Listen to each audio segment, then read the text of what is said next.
নমস্কার সবাইকে। চলে এসেছি হরগৌরী পাইস হোটেলের নতুন একটি পর্ব নিয়ে। আজকের পর্বে আপনারা শুরুতেই দেখতে পাবেন গৌরী যখন দুধ পুলিতে আলাদা করে চিনি খেয়েছিল তখন পিয়া বলে, এই কি রে গৌরী, তুই সবসময় আমার নকল করে গেছিস কেন বলতো? আসলে এখানে সবাই কম চিনি দিয়ে খাচ্ছে তো তাই আমিও সবার সাথে খাচ্ছিলাম, কিন্তু আমি তো সব সময় বেশি চিনি খাই, আমি তো কম মিষ্টি খেতে পারি না। তখন পিয়া নাটক করে সবার সামনে ওই দুধ পুলিতে চিনি মিশিয়ে দেয়। চিনি মিশিয়ে যখন খেতে যায় তখন বলে, ইস, এটা তো বেশি মিষ্টি হয়ে গেল, এখন সবার সামনে নাটক করে আমাকে এই চিনি কাটা দুধ পুলিটাই খেতে হবে। এটা দেখে গৌরী মনে মনে ভাবতে লাগে, পিয়া এই দুধ পল্লীতে চিনি মেশানো নিয়ে এত নাটক করছে কেন? ও তো কখনো চিনি খায়ই না।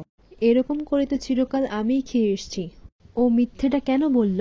এরপর দেখা যায় সবাই ঠাকুরঘরে গিয়ে কালকে পুজোর জন্য সব আয়োজন করতে শুরু করে দিয়েছে। এরপর রুদ্রের মা গৌরীকে বলে, কালকে তো এখানে পুজো হবে, তাই আজকে এই জায়গাটাকে দুধ দিয়ে শোধন করা হবে। এরপর রুদ্রের মা বলে, আচ্ছা মা কোথায়? তখনই ঠাম্মি পিয়াকে নিয়ে সেখানে আসে। এরপর রুদ্র মা বলে, আচ্ছা মা, দেখুন তো সবকিছু ঠিকভাবে আয়োজন করেছি কিনা।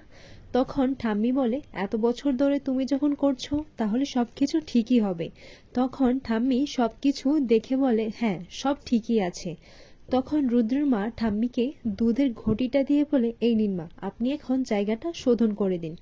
আর ঠাম্মি কি করেছে, ঠাম্মি সেই দুধটা নিয়ে ধি মানে পিয়াকে দিয়ে দেয়। এরপর ঠাম্মি বলে, আজকে আমি নয়, আমার জায়গায় ধি এই কাজটা করবে। তখন রুষা এটা দেখে তো মনে মনে খুব খুশি হয়। রুষা বলে, বেশ হয়েছে, ঠাম্মি ইচ্ছে করে ধিকে এই কাজটা করতে দিয়েছে, ওকে বুঝিয়ে দেবে যে গৌরী ভাইয়ের স্ত্রী হলেও এই অধিকারটা শুধু ধিয়ের।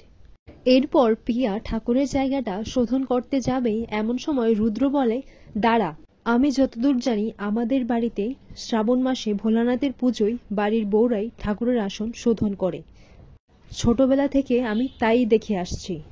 এই বাড়িতে নতুন কোনো বউ এলে তার হাতেই এই দায়িত্বটা তুলে দেওয়া হয়। এটাই এই রায়চৌধুরী বাড়ির নিয়ম, আর এটাই এই রায়চৌধুরী বাড়ির ঐতিহ্য। এমন সময় রুষা বলে, বাবা ভাই, তোর তো দেখছি আজকাল পুজোর নিয়ম কানুন সব মুখস্থ। না মানে তুই তো এতদিন এইসব নিয়ে মাথা ঘামাতিস না। এরপর রুদ্র বলে, এতদিন দরকার পড়েনি তাই মাথা ঘামাইনি, আজকে দরকার পড়েছে তাই বলতে বাধ্য হয়েছি কথাটা। গৌরী হচ্ছে এই বাড়ির বউ, আর গৌরী এই নিয়মটা পালন করবে। এরপর রুদ্র পিয়ার থেকে সেই দুধের ঘটিটা চাইলে পিয়া কিছুতেই দিতে চায় না। তখন রুদ্র নিজের হাতেই সেই ঘটিটা পিয়ার হাত থেকে নিয়ে নেয়। তখন রুদ্র পিয়াকে বলে, এটা যার অধিকার তুই তাকেই করতে দে। এরপর রুদ্রের বাবা বলে, মা তুমি রুদ্রকে কিছু বলবে না? তখন রুদ্র বলে, ঠাম্মির এখানে এই বিষয়ে কিছু না বলাটাই ভালো, কারণ আমি ঠাম্মির সাথে এই বিষয় নিয়ে কোনো তর্কে জড়াতে চাই না। আমি চাই না আমার জন্য ঠাম্মির কোনো অসম্মান হোক। এরপর রুষা বলে, বাবা ভাই, তুই এরকম ভাব করছিস যেন তুই ঠাম্মির সম্মানের কথা খুব ভাবিস। তুই এই বিয়েটা করেই তো ঠাম্মিকে সব থেকে বড় অসম্মান করেছিস। আর কি অসম্মান করবি রে? এরপর পিয়া নাটক করে বলে, ঠাম্মি, আমি এই নিয়মগুলো পালন করতে চাই না, আমি চাই না আমার জন্য এই পরিবারে অশান্তি হোক। এরপর ঠাম্মি বলে, যে তোকে এই অধিকার থেকে বঞ্চিত করেছে আজকে সেই বাড়ির বউয়ের অধিকারের কথা বলছে, আমি দেখে তো অবাক হচ্ছি। এরপর ঠাম্মি বলে, আচ্ছা ঠাম্মি, শ্রাবণ মাসে ভোলানাথের পুজো কেন হয় গো ঠাম্মি? আমি তো আগে জানতাম না। আসলে আশ্রমে তো কখনো এরকম হয়নি, কেউ তো এই গল্প শোনানোর মতো ছিল না। তুমি আমাকে গল্পটা শোনাবে ঠাম্মি? এটা শুনে গৌরী মনে মনে বলে, পিয়া গুরুত্ব পাওয়ার জন্য এত মিথ্যে কথা কেন বলছে? আশ্রমে তো প্রতি বছর শ্রাবণ মাসে বাবা পুজো করত, আমাদের কত সুন্দর করে গল্প বলে শোনাতো, আর পিয়া বলছে কখনো শুনেইনি। এইভাবে ভোলানাথের সামনে দাঁড়িয়ে মিথ্যে কথা বলছিস পিয়া? এরপর ঠাম্মি বলে, হ্যাঁ, তোর সব আবদার আমি রাখবো। এরপর ঠাম্মি সেই সমুদ্র মন্থনের গল্প সবাইকে শুনিয়ে যায়। ঠাম্মি বলে, সবসময় মনে রাখবে, সত্যেরই সবসময় জিত হয়। এটা শুনে পিয়া বলে, হবে না, গৌরী তো কখনো জানতেই পারবে না যে সে আসল ধী আর আমি নকল। এখন শুধুমাত্র মিথ্যেবাদীদেরই জয় হয়, আর সত্য গোহারান হেরে যায়। আর আজকাল এরকম কে ভাবে কে জানে। এরপর গৌরী মনে মনে বলে, একদম ঠিক, বাবাও এটাই বলতো যে সত্যের সবসময় জিত হয়। এরপর রুদ্র বলে, তাহলে চলো নিয়মগুলো শুরু করা যাক। গৌরী, তুমি এসো। এরপর গৌরী বলে, না, যতক্ষণ না ঠাম্মি আমাকে অনুমতি দিচ্ছে আমি এই নিয়মগুলো পালন করব না। এরপর ঠাম্মি গৌরীকে তো কিছু বলেনি, কিন্তু হ্যাঁ, ঠাম্মি বলে, বৌমা, ওখানে যে ফুলগুলো আছে সেগুলো সরিয়ে যেন দুধটা ঢালা হয়। এরপর রুদ্রের মা গৌরীকে বলে, গৌরী, আজকে স্বামী স্ত্রী দুজনে মিলে এই নিয়মগুলো পালন করতে হয়। যা, তুই আর রুদ্র মিলে ওই জায়গাটাকে ধুইয়ে দে। এরপর রুদ্রের মা গৌরীর আর রুদ্রের হাতে সেই দুধের ঘটিটা দিয়ে দেয়। তারা দুজনেই সেই জায়গাটা পরিষ্কার করে, তারপর দুজনে এক হাতে ধরে সেই জায়গাটাকে শোধন করে।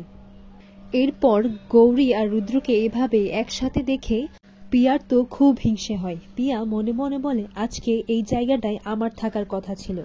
তখন ঠাম্মিরও এই একই কথাই মাথায় আসে। ঠাম্মিও এটাই ভাবতে লাগে যে ওদের দুজনকে একসাথে দেখে হয়তো দিদিভাইয়ের কষ্ট হচ্ছে।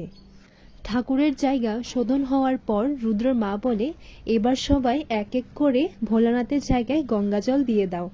এরপর সবাই এক এক করে ভোলানাথের জায়গায় গঙ্গাজল দিয়ে জায়গাটা ধুইয়ে দেয়।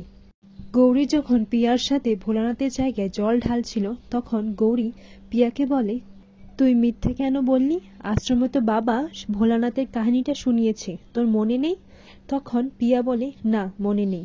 গৌরী বলে, এবার থেকে মনে রাখিস, ঠাম্মি কি বলেছে, সত্যেরই সবসময় জিত হয়। তখন পিয়া বলে, কেন, আমি কি কোনো অন্যায় করেছি?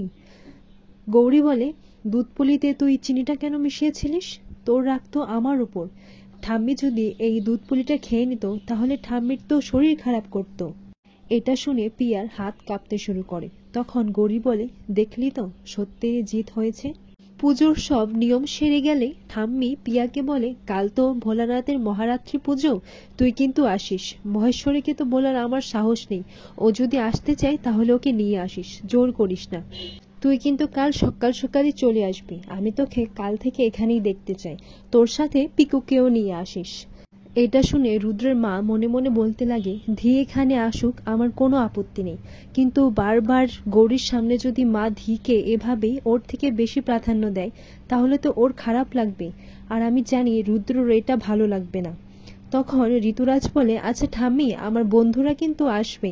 এরপর রুষাও বলে, আমিও কিন্তু আমার বান্ধবীদের ডেকেছি।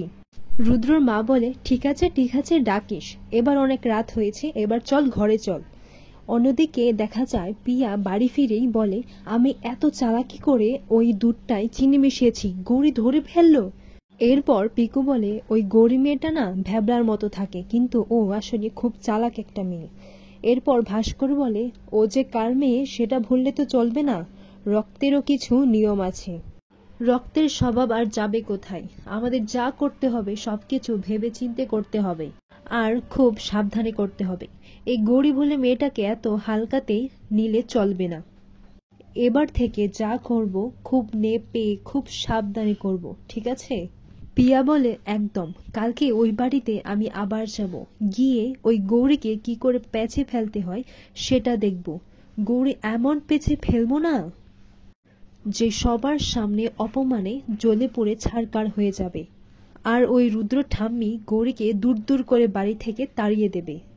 অন্যদিকে দেখা যায় রুদ্র বলে, ভালো হয়েছে। তখন গৌরী বলে, কি ভালো হয়েছে স্যার? তখন রুদ্র বলে, শুনেছি আপনি নাকি দুপুরে খুব ভালো রান্নাও করেছেন, এভাবেই ভালো করে নাটকটা চালিয়ে গেলে কেউ আপনাকে সন্দেহ করবে না। তখন গৌরী বলে, আমার রান্না করতে খুব ভালো লাগে স্যার, আর আমি এগুলো কোনো কিছুই নাটক করছি না স্যার। আমার ভাগ্য আমাকে এই বাড়ি বউ করে এনেছে, তাই যতদিন আমি আপনার স্ত্রী হিসেবে আছি ততদিন আমি এই বাড়ির সবার ভালো রাখার দায়িত্ব নিয়েছি। তার জন্য আপনি এটা ভাববেন না যে আমি সবকিছুই নাটক করে করছি সবার মন রাখার জন্য। আমি সবকিছু মন থেকে করছি। আমি এটা ভাবছি না যে কেন হয়েছে বিয়েটা, কত দিনের জন্য হয়েছে।